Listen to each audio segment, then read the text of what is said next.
Hello and welcome back to the We Are Birmingham Blue preview.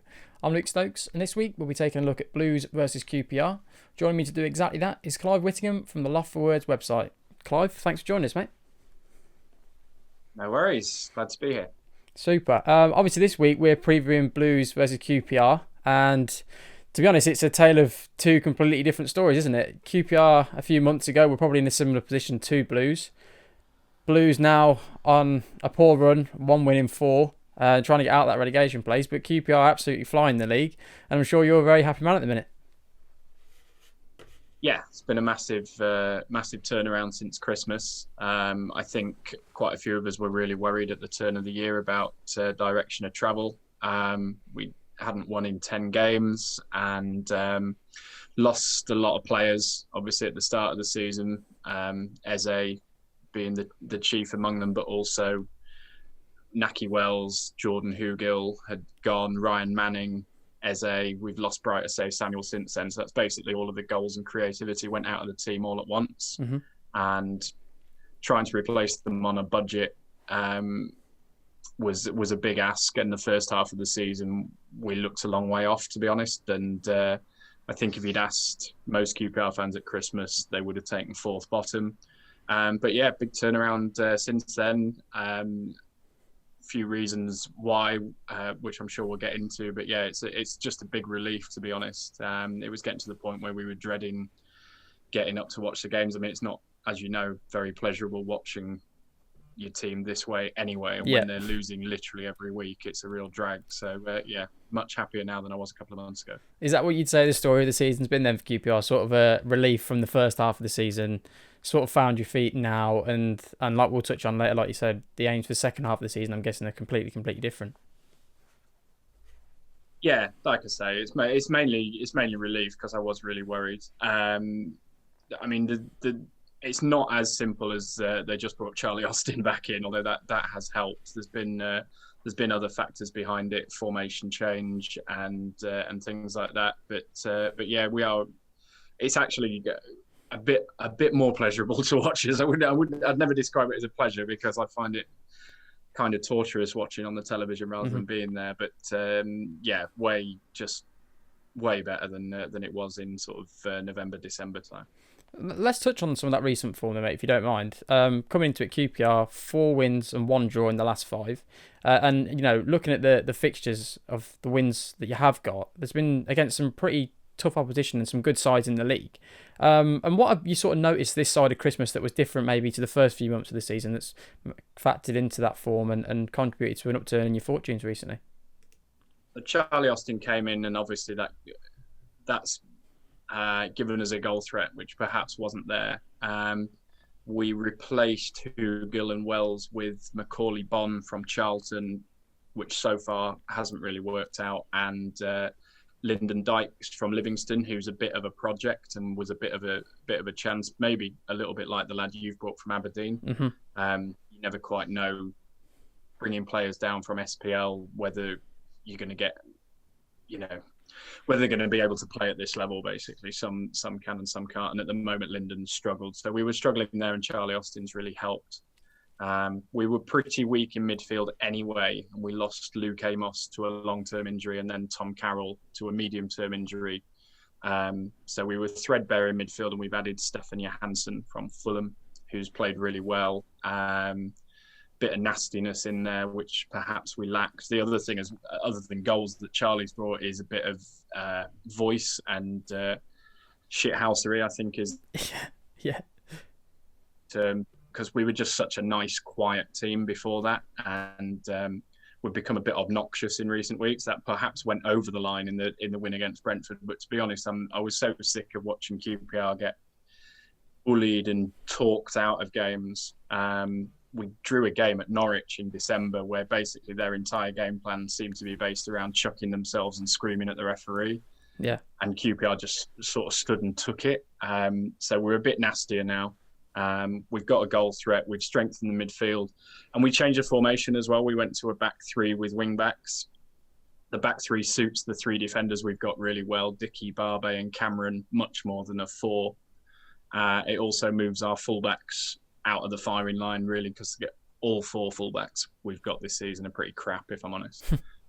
So getting them out of the firing line was good. Strengthen the midfield, add Charlie Austin, and it's all come together. I think, I mean, we haven't lost to any of the relegated teams, and I think we've only got Norwich at home left to play. I think we've taken 4 points off Watford and should have been 6. 4 points off Bournemouth should have been 6, and we drew at Norwich when we could have won.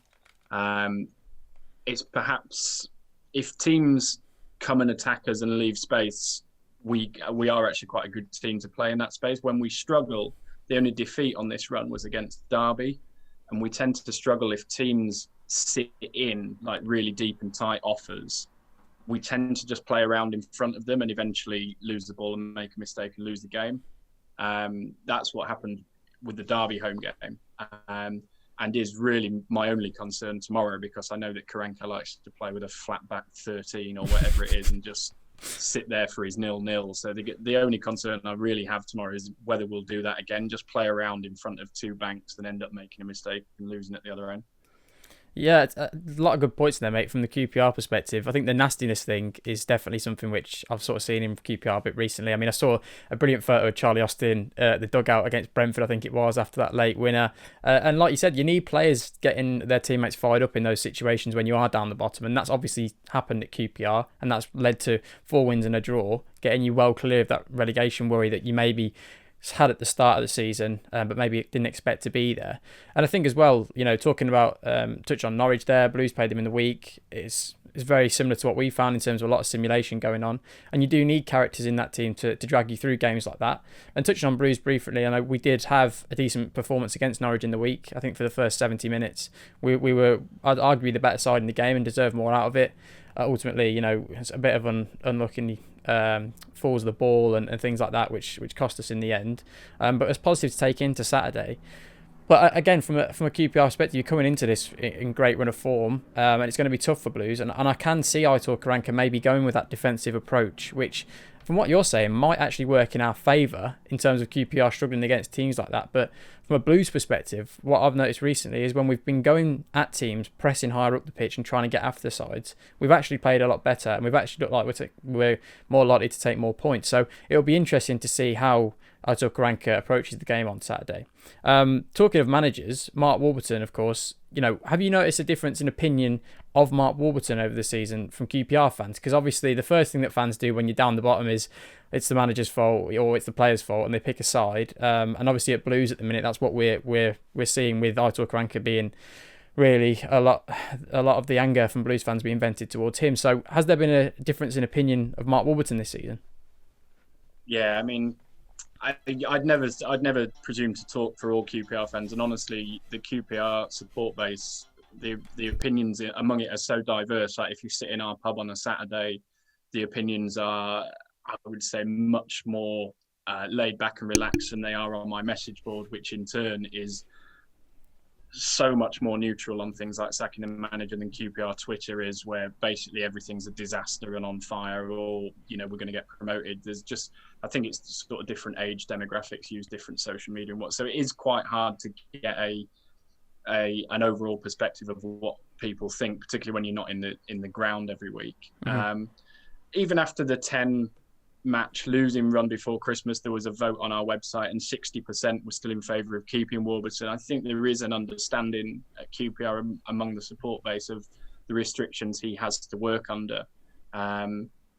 He came into a team that was already flatlining and had to get rid of all its best players and replace them on a lower budget. He built a team last year which was quite good to watch but couldn't defend, and then had to get rid of the best players out of that team and replace them on a budget. He's had to let go, even in his 2 years here, he's had to let Luongo, Freeman go, Wells, Hugill, Eze, Samuel, Manning. There's a lot of Darnell Furlong. There's a lot of quality players gone out of the team and he's not been given any money to replace with. So I think people do take that into account when assessing his performance. The frustration at times with him is he can be a little bit too wedded to his ideals. And it takes him a long time to change his mind, and he'll keep picking the same team and playing the same way and making the same substitutions for weeks and weeks on end when it's not working.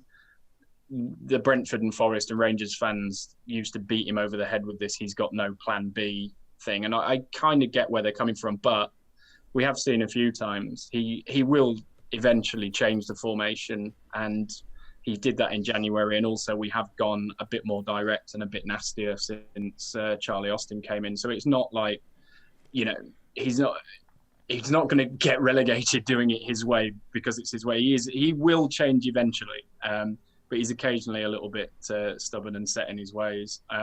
Personally, me and him have had a run in, like when I've interviewed him. But I actually really like him and think he's done a good job for us under the circumstances he's working under at QPR. And the defence has improved from last season as well. So there is that incremental improvement there.